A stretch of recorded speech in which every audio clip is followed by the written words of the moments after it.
สากเลยโอ้ก็เคยเห็นเนาะตำเข้าอยู่ต้นเฮือน แม่ตามตัวนี้ ปกติเห็นแต่ตำอยู่ทางลุ่มตำเข้า นั่นอีกเนาะสีจังแบบบอกเหลืองๆเนาะเหลืองน้ำสาลีเด้นี่เด้สาลี กินนะ สาลีต่ำจนแรกอีหลีได้ยังอยู่บ่ตัวต่ำฮะมันแน่ กินก็คือขึ้นบอกซะเลย กินได้แต่ตอนร้อนนี่แหละคันมันเย็นปุ๊บมันก็จ้านแล้วล่ะ ๆนี่แข็งเนาะ นี่ แข็ง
อาบน้ำอยู่น้ำลิ้นท่านผู้ชม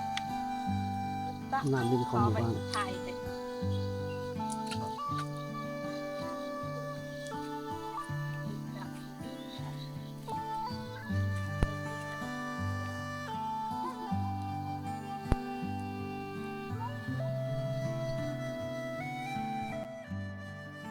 สบายดีท่านผู้ชมยินดีต้อนรับเข้าสู่ช่องบ่จอยพาเที่ยว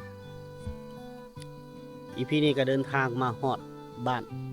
กอบงท่านผู้ชมเนาะอีพีที่แล้วเฮาถ่ายทำอยู่ที่บ้านมักเฟืองเมืองนากายแขวงขมวน หลังจากถ่ายทำฮอด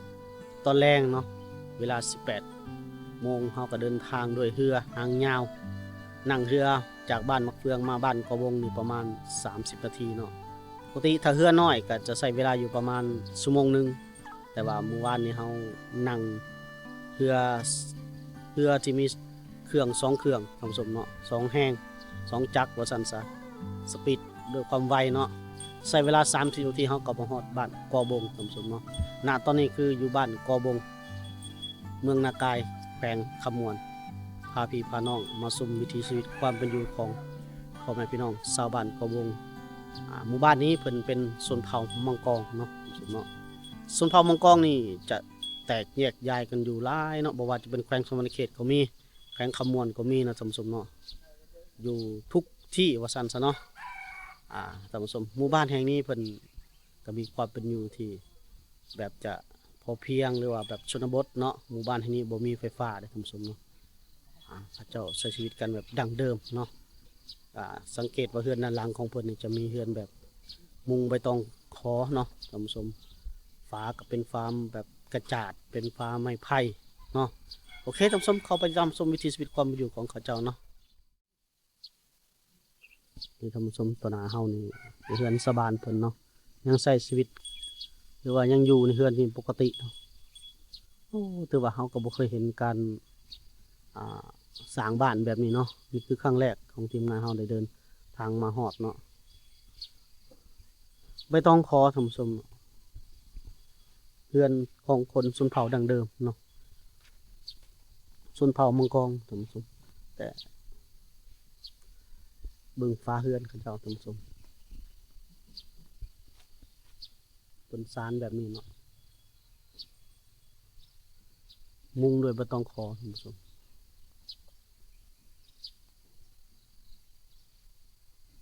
จะเป็นอีกหลังหนึ่งที่เราไม่เคยได้เห็นเนาะ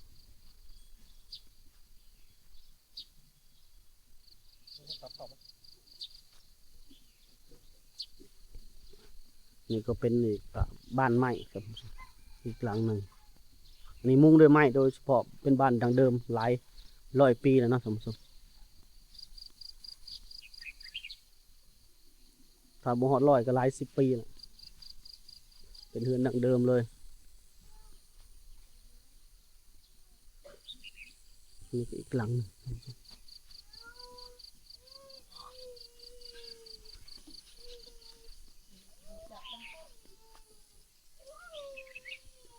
เฮาสิพาเลาะชม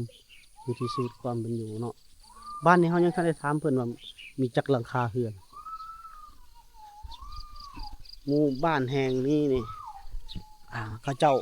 เฮาสิว่าให้ฟังท่านผู้ชมเนาะเขาเจ้าตำข้าวอยู่เทึงเฮือนท่านผู้ชมเนาะตำข้าวด้วยคกมือนี่จะบ่ได้ลงมาตำอยู่พื้นดินคือทางเขตเมืองเซโปนแขวงสวรรณเขตเนาะเขาเจ้าจะตำเทึงเฮือนเดี๋ยวมาฟังประวัติความเป็นมาว่าเป็นหยังจึงตำข้าวอยู่เทึงเฮือนเนาะเพราะว่าเขาจะตำข้าวเทึงเฮือนอยู่เฮือนไฟเฮือนครัวเนาะบรรยากาศในหมู่บ้านท่านผู้ชมยามเช้าๆ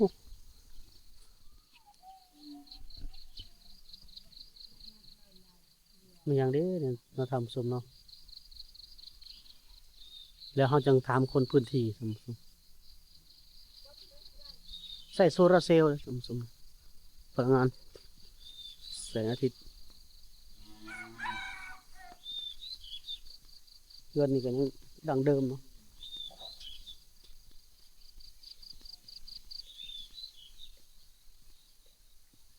สบายดีจ้ะ บ่ได้ออกให้ออกสวนบ่มื้อนี้ปลูกข้าวให้แล้วบ่จ้ะยังบ่ทันเนาะปนอยู่ในเฮือน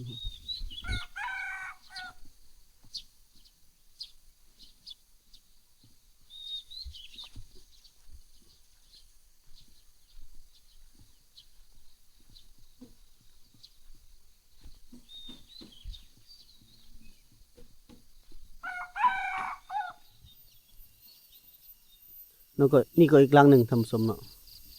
ยังเป็นบ้านดังเดิมอยู่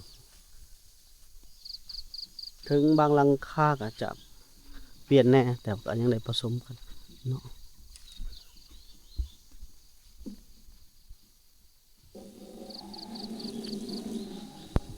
สำหรับเฮามันบ่เคยเห็นจักเทื่อเนาะ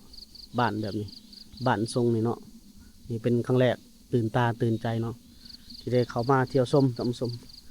เป็นหมู่บ้านชื่อว่าลึกลับก็ว่าแม่นเนาะกลางป่ายากที่บุคคลภายนอกจะเข้ามาถึงสำหรับบ่าวจอยนี่กับทีมงานก็เข้ามาเนี่ยก็ต้องได้รายงานทาง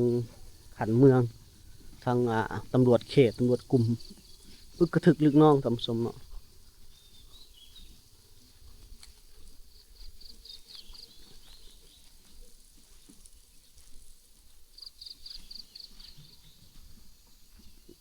งามแบบ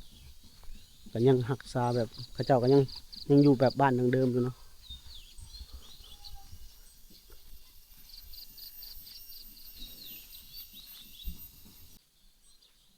บันไดนี่2 ทางขึ้นเลยทำสมทางพุ่นแน่ทางผีแน่เนาะมันจามไปต้องคอแล้วก็มาอัดข้างๆแบบนี้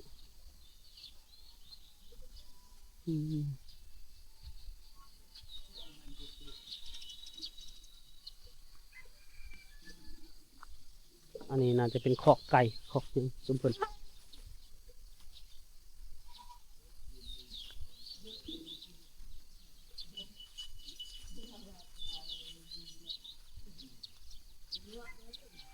นี่ก็เพิ่นจะจามไว้ในสมโอ้คือทุกอย่างดูสงสัยพวกไม้ไผ่กับใบตองคอมาแอบเนาะ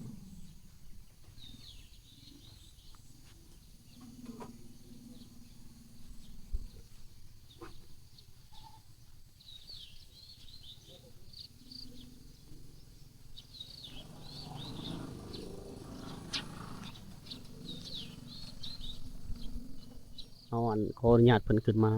เห็นเพิ่นอยู่เฮือน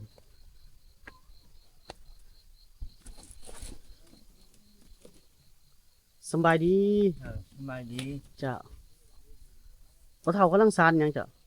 สานก็ยัง สานกระย่างเนาะโอ้พ่อเฒ่าก็สานกระย่างเนาะโอ้อยู่กันจะคนพ่อเฒ่า เยือนนะ อ่า 2 คน 2 คนกับไปเฒ่าบ่ ฮะ 2 คนกับแม่เฒ่านี่บ่ หมออันนั้นปลา ป้าบ่ อืม โอ้ลูกหลานเด้อ ลูกหลานเขาเอา เมียเขาเอาเพื่อนหมดละ โอ้ออกเฮือนต่างมาเลยเนาะ อืม จนเพิ่นกำลังกันหนึ่งเข่าวเนาะหนึ่ง อืมหลังหนึ่งเข้ามาวันเนี้ย โดยฮอดตอนแรง อืม ฮอดตอนเย็นตอนค่ำพอดี อืม เฮือนนี่ตั้งแตะด้นแล้วบ่พ่อเฒ่า บ่ จักปีละตั้งนี่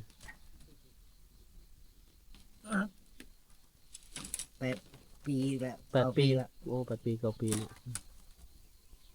หลัง โดยบ่ได้ตำเข่าวเนาะ บ่ในต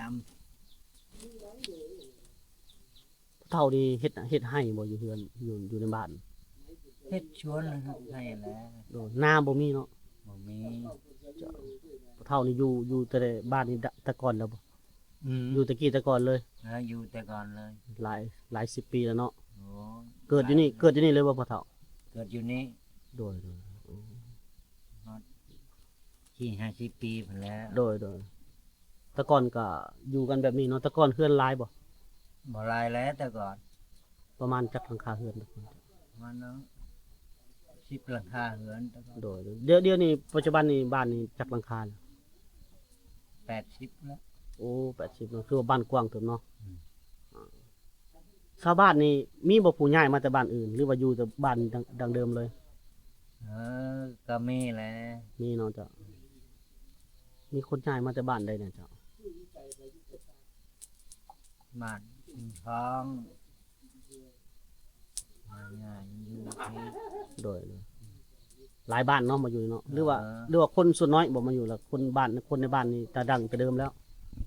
ชนรายคนอยู่ในบ้านนี่แหละ โอ้โดย ร้านไงเขาผัวเอาเมียเขา เอาเพื่อนเนาะ เอาเพื่อน โดยพ่อเฒ่าเพิ่นก็เป็นคนดังเดิมเก่าแก่แต่ก่อนแล้วเนาะพ่อเฒ่าเนาะ อืม โดยเอาขอบใจเด้อพ่อเฒ่าเด้อบ้านแห่งนี้ท่านผู้ชมเมื่อคืนนี้ที่บ่จอยนอนอยู่เนาะประมาณ3 ทุ่ม4 ทุ่มเนี่ยยังบ่ได้นอนท่านผู้ชมยังมีการทำกับข้าวยังมีการแต่งแบบเฮ็ดอยู่เฮ็ดกินไว้ท่านผู้ชมเขาจะเตรียมกับข้าวไว้ เพราะว่าตื่นเช้าเขาจะได้ไปให้แต่เช้าๆเนาะโอ้คือประมาณ3 ทุ่มเนี่ยยังแต่ละเฮือนยังมีการทำกับข้าวยังมีการแบบในเฮือนได้ยินเสียงปุ๊กปักปุ๊กปักปุ๊กปักอยู่เนาะ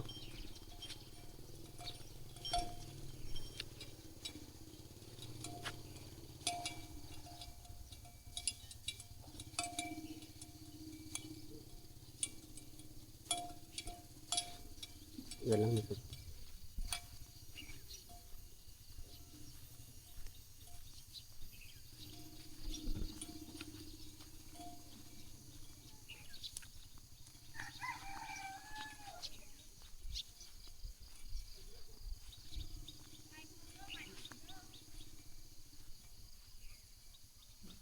บรรยากาศก็บ่ได้ว่าเสียงดังเลยท่านผู้ชมในหมู่บ้านเขาเจ้าเสียงก็จะเงียบเนาะเขาได้ยินเสียงตุบตุบเสียงตำเขาอยู่แต่ว่ายังหาเสาะเคือนยังบ่พอ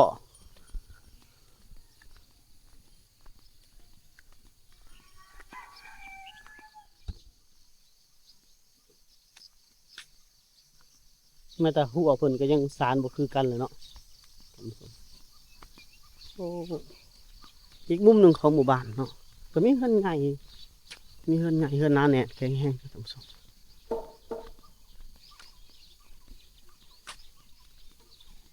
กว้างเลยบ้าน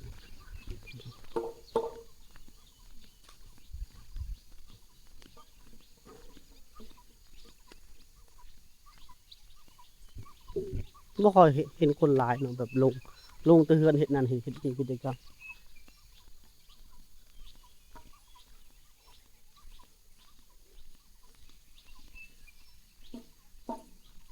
มีน้ำลิ้นท่านผู้ชมชาวบ้านเขาเพิ่นใส่น้ำลิ้นเป็นหลักน้ำลิ้นจากภูเขา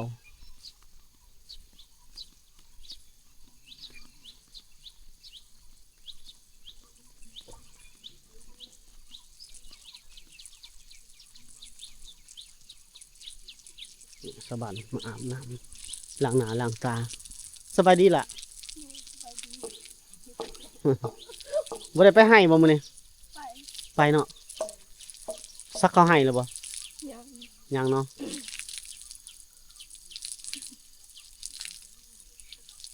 เฮ็ดให้เฮ็ดสวนพร้อมเนาะ แม่น หน้าได้เฮ็ดบ่ล่ะ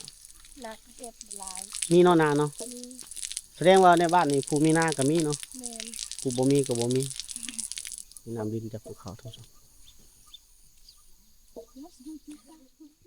นี่ก็อีกหลังหนึ่งทำสมตัวน้ำบ่อจอยนี่เนาะ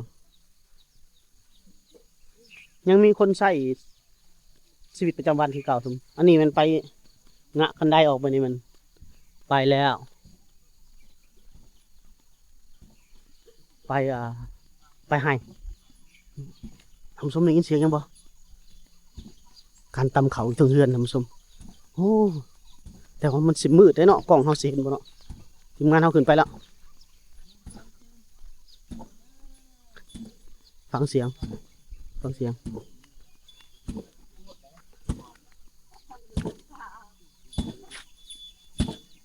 คนตำเขาเลยทำสม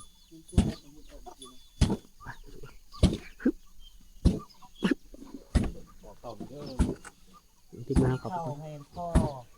เพิ่นเฮ็ดยังเฮ้ย มีแต่มักซารี่ ตำเข่าบ่ เด็กน้อยพวกกันตามตามธรรมชาติเลย โอ้ ก็เคยเห็นเนาะตำเข้าอยู่เทิงเฮือน แม่ตามตัวนึง ปกติเห็นแต่ตำอยู่ทางหลุมตำเข้าแล้วเอาสลีปนใช่บ่ เออ โอ้ โอ้ยังตำมักซารี่กับมันเป็นสมุนบ่ อืม เอาสลีตำปนเข่าหรือว่าตำคนละอย่าง เอ๊ะตามคนละอย่างแหละ เข้าฮันละมาเนาะมาจนในแล้วเลยมาตำมักซารี่นี้ตำมักซารี่จนเป็นแป้งมาขึงเป็นแป้งแล้วจังเอามาคนใส่กับข้าว คนกับเข่า แม่ โอ้ แล้วจังได้กิน แสดงว่า ข้าวอึดน่ะอึด ข้าว ข้าว เขาอึดเลยเฮ็ดแบบนี้ แม่ได้ปลูกมักซารี่นี่มาปนซาลาบุกุ้งเนาะ อืม ซาลาบุ โอ้ ตอนนี้มีเฮ็ดแต่เข้าให้บ่ เขาให้ บ่มีหน้าเนาะเนาะ มีหน่อยนึง มีน้อยเดียวเนาะ มีหน่อยเจ้าเนาะ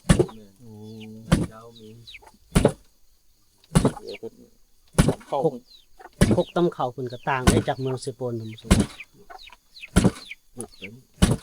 มีอัน พร้อมพอดนั่นคือขาย ไม้ค้ำอยู่หลุม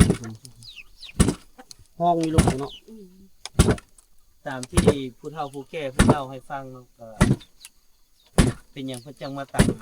คกอยู่เทิงในเขตนี้เสือหลาย โอ้ แต่ก่อนเสือขึ้นเท่านั้นตามผู้เฒ่าผู้แก่เพิ่นเล่า แม่นบ่ดาบ่าวแม่นอันนั่นบ่ แม่น โอ้ แล้วมาตำเข้าอันโต้ไม้ลงไปแล้วมันมีไม้ห้องพื้นอยู่ทั้งนั้นเพื่อให้มันนอง ให้มันดัง ให้มันดัง เสียงอึกกระทึกกว่าเก่า แม่นเสือมันมามันหูมันได้นอนเลยมันก็บ่มากัด ตำเข้าเพิ่นใส่เสา ย่าน ตำ กลอกเลยนะดาอะไรไว้จนไทย ลอยฟ้า โอ้ยจุมือ เราเมื่อยเลยได้บาด เพิ่น เอาเมื่อยก็พักได้เอ้ย ตำเข่าอยู่ในเฮือนนี่ย้อนว่าเพิ่นว่าสาเหตุมัน แต่ก่อนเชื้อร้ายเพิ่นว่าเพราะว่าบ้านนี่ติดป่าเนาะ ติดป่าสงวน ป่าสงวนอีกต่างหาก ที่ยานแห่งชาติระดับหนึง อุทยานแห่งชาติ ตามข้าวนั้นแรกยังสิเอานี่เลย เอาพักเอ้ย เสียงมันดังสะเนือนเด้บุ่มบุ่มห้องอยู่ลุมพุ่น สลีนี่นี่อย่างก่อนนี่นี่ ข้าว ขาวสลีขาว ทะเลข้าวเหนียวเลยบ่ ข้าวเหนียวนั่น โอ้สลีข้าวเหนียวป้าให้มันเก๋ๆเลยเป็นบ่ เอ๊ะปะให้มันแก่กันเลยกันไว้ ตากแห้งอีก อืม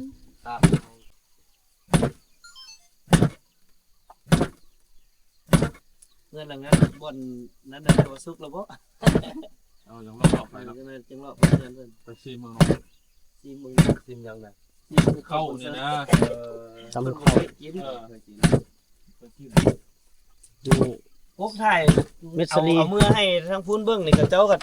พอเลยแล้ว สลีนี่ได้เนาะปนกับเขาเนาะ แม่นสลีนี่ สลีนี่ ตำสลีต่างหากบ่ ตำสลีต่างหากโอ้สลีนี่แห้งตำยากกว่าเข้าสลีนี่ 2-3เทื่อตำถึงโอ้ เพื่อว่าตำแล้วเอาไปคล้ายๆกับบ้านเฮากับบดเอาหั่นน่ะ อ๋อบ ดจนเป็นมุ่นๆเป็นฝุ่นพุ่นล่ะ มา แล้ว ปน จัง กับ เอามาป่น เขานึ่ง แต่ กิน เพิ่นมันบ่มีไฟเด้ แล้วก็มานึ่งกินเนาะ แม่นแต่เพิ่นตำโอ้ยากกว่าเข้าหลาย เนาะเฮ็ดอันนี้นี่ย้อนว่า อึด อึดข้าว อึดเข้า ราะว่าอยู่จุดนี้ให้เข้าใจว่าอยู่จุดนี้มันเป็นเขตป่าสงวน อ๋อ ป่าสงวนแห่งชาตินะ อ่า แต่จุดใดก็มันก็สิมีโซนที่เพิ่นให้ปลูกเนาะแล้วก็โซนที่เพิ่นอนุรักษ์ไว้ อ๋อจะบ่ให้ทางป่าสะทรายเนาะ พื้นที่แม่พื้นที่มันก็สิจำกัดแน่อันนี้ปลูกกันได้แต่ปลูกเขาให้เนาะบ่มีนานะก็เลยเฮ็ดให้ผลผลิตได้น้อย ในเมื่อผลผลิตได้น้อยก็ต้องไปปลูกมักสลีนี่เพิ่มเอามาปนกับข้าว รสชาติจักสิเป็นไดเนาะ ก็ลองเบิ่งถ้าลองเบิ่งจังฮู้เนาะ แม่น บอก สิ บ่ถูก ทีมงานเราสิได้กินบ่มื้อนี้ ได้กินได้กิน กินเนาะ เดี๋ยว ข้าว เดี๋ยว ข้าวปนสาลีเนาะ แม่น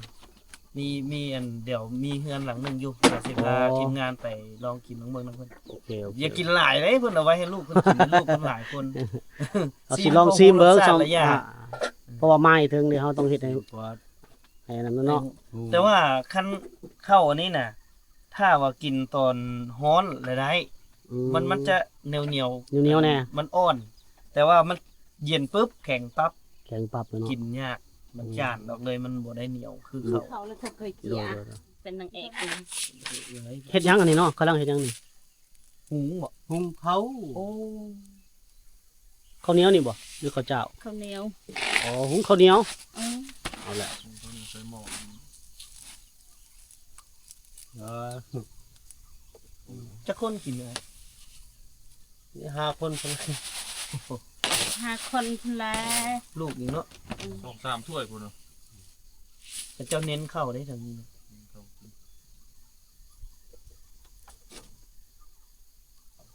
เฮ็ดอยู่เฮ็ดกินแล้วนี่มันไปให้แล้วเนาะ อืม ซักเข้าให้บ่ หยังมันก็ตัด ทางบ่ทาง ทางเฮ็ด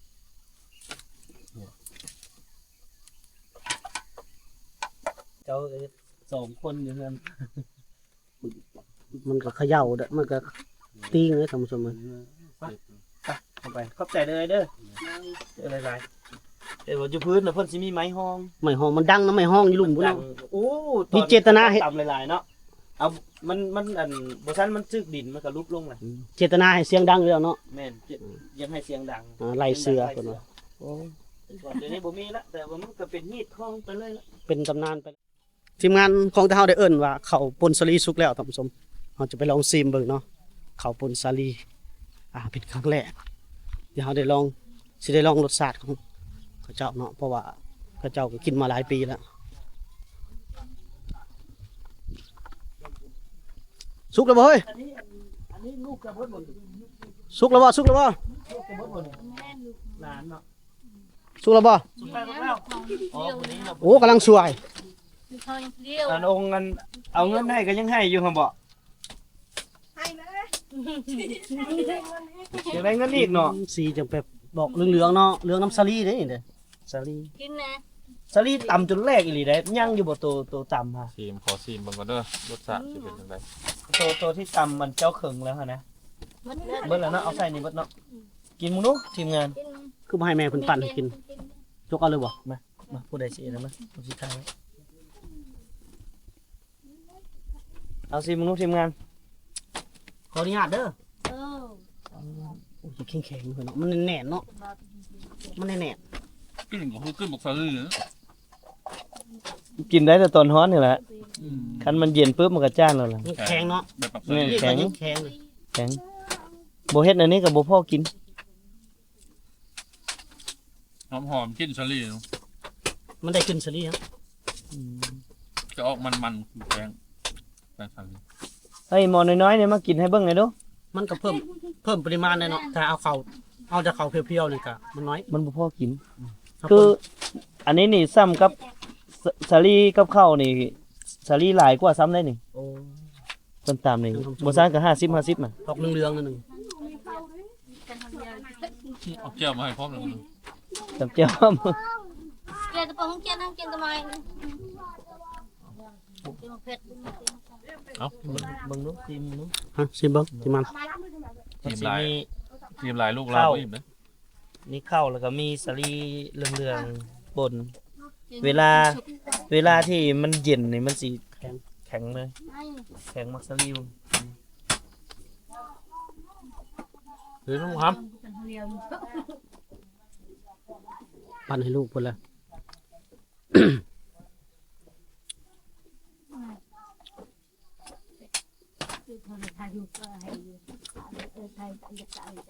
บักคำน้อย ไปไทยจังให้เจอสุโข เป็นครั้งแรกที่ได้เข้ามาในหมู่บ้านที่ห่างไกลจากความเจริญหรือหมู่บ้านที่ห่างไกลจากตัวเมืองท่านผู้ชมเนาะสิว่าหมู่บ้านลึกลับก็ว่าได้ล่ะท่านผู้ชมหมู่บ้านห่างไกลเนาะแล้วครั้งแรกที่ได้ซิมข้าวปนสาลีก็เคยได้ยินแต่เพิ่นเว้าเนาะกินข้าวปนสาลีเพราะว่าข้าวอึดข้าวยากแต่น้อยๆก็สิมีอันบางครอบครัวที่บ่จ้อยฮู้จักนั่นมันคือปนหนึ่งปนกับอันมันต้นเนาะมันต้นมันที่เฮาปลูกเองท่านผู้ชมเนาะมันปลูกกินแต่ปู่แต่ย่าแต่พ่อแต่แม่นะเกิดมันต้นคล้ายๆมันสำปะหลังท่านผู้ชมเฮาก็ปนกันคือกันน่ะกะแต่ว่าบ่ได้ตำปนกับเขามีแต่หนึ่งปนกันเนาะท่านผู้ชมบางคนก็หนึ่งปนกับก้อยบอกแต่คำเคยบ่หนึ่งข้าวปนก้อยเคยเห็นบ่ กอยนี่เคยแต่กินแต่ว่าปนบ่เคย บางครอบครัวเขตเมืองเซโปนสิเฮ็ดประมาณนั้นเขตแขวงสวรรณเขตนะหนึ่งปนก้อย อืม แล้วก็มันต้นเฮานะ อ๋อมันต้นนี่เคยนึ่งแต่ว่าสิบ่ได้ตำ โดยแบบเฮาหนึ่งปนกับข้าวอยู่เทิง อืม ๆ คืออยู่บ้านบ่เตียงแต่ก่อนบ้านทะโยยเนาะก็นึ่งข้าวป่นมะกล้วยเมือดเขาเอิ้นเมือดมะกล้วยเอาปัดเวลาเฮาเสอะข้าวเนาะภาษาบ้านเฮาเสอะข้าวแล้วเฮาซอยมะกล้วยสุกซอยมะกล้วยสุกแล้วก็เอาใส่ก้นหวดได้ อ๋อ เอาใส่ก้นหวด ตัวใดที่ป่นข้าวก็เอาใส่ไว้อยู่ก้น อ๋อ แต่ว่าแล้วก็เอาเข้ามาปกเทิงเวลานึ่งแล้วเวลาเฮาวีข้าวหรือซวยข้าวนะเฮาจะเอาเข้าตัวที่ข้าวล้วนๆน่ะออกไป แล้วตัวที่เมือดมะกล้วยท่านก็เอามากิน คือบ่ต้องกินกับหยังเลย โอ้ เมือดมะกล้วยจบตอนยังน้อยพี่น้อง โดย แต่อยู่นี่บ่เตียงข้ามมาเฮ็ดเวียก10กว่าปีย้อนหลัง ประมาณปี 2013 2014 ขึ้นมานี่เขาเจ้าก็กินมาแต่รุ่นพ่อรุ่นแม่ กินมาแต่เก่าแต่ก่อน แม่น เนาะ แต่ก่อนเขาคิดว่าบ้าเขาเจ้ามาบอกว่าเซิร์นเด้อเบาเตียงไปกินข้าวปุนสลีบ่คิดว่าข้าวปุ้น อ๋อ ที่เขาเอามักสลีเฮ็ดแต่พอไปเบิ่งแล้วมันบ่แม่นพี่น้องข้าวที่ว่าเขาเจ้าอึดเขาเจ้าเอาไปเอามักสลีนะมาตำให้มันแรกๆแล้วกับมาขึงคล้ายๆกับว่าจะคล้ายๆกับแป้งสาลีหั่นน่ะตำจนมุ่นไปซั่นแหละขึงเอาแล้วก็มาเข้าให้มันในแล้วก็เอามาปนกับข้าวแล้วหนึ่งคือที่เฮากินเมื่อกี้นี่แหละโอ้ลำบากแฮงเพื่อจะได้กินข้าว นี่ก็ข้อมูลจากบ่าวเตียงคำท่านผู้ชมเนาะเพิ่นเป็นคนพื้นฐานเขตนี้เพิ่นจะฮู้ข้อมูลรายละเอียดลึกเนาะเพราะว่าเฮ็ดเวียกเหตุการณ์นำผักนำหลัดมาหลายปีแล้วหลาย10 ปีแล้วท่านผู้ชมเนาะโอเคท่านผู้ชมเนาะนี่ก็คือเรื่องราวของบ้านกอบงเมืองนากายแขวงขมวนท่านผู้ชมเนาะพาท่านผู้ชมเลาะชมวิถีชีวิตความเป็นอยู่บรรยากาศยามเช้าๆแล้วก็ได้ฮู้เรื่องราวประวัติความเป็นมาของการตำเข่าอยู่เทิงเฮือนเนาะคือตำเข่าไหลเสือเพิ่นว่าสมัยแต่ก่อนอุทยานแถวนี้ก็เสือหลายเนาะเพิ่นก็เลยได้ตำเข่าเพื่อไล่พอแต่ก่อนเขาเจ้าจะตำพร้อมกันเลยครบหมู่บ้านเลยจะได้เสียงมันจะดังบุ่มบุ่มบุ่มบุ่มบุ่มบุ่มเนาะพวกสัตว์สาวาสิงเสือก็ย่านเนาะก็บ่ได้เข้ามาใกล้ท่านผู้ชมแล้วก็ได้ผู้เห็นความเป็นอยู่ของเขาเจ้าพร้อมเนาะช่วงนี้มันในหมู่บ้านเขาเจ้าก็คือตำเขาปนกับสาลีท่านผู้ชมเนาะเพราะว่าเขาอึดเขาอยากในหมู่บ้านนี่ท่านผู้ชมโอเคคลิปวิดีโอนี้ขอจบไว้สำนี้ก่อนท่านผู้ชมติดตามกันไปในอีพีหน้าเด้อสำหรับอีพีนี้สบายดีท่านผู้ชมเรายังจะเดินทางไปหลายหมู่บ้านเนาะโดยการนั่งเรือยาวๆเลยมื้อนี้เนาะ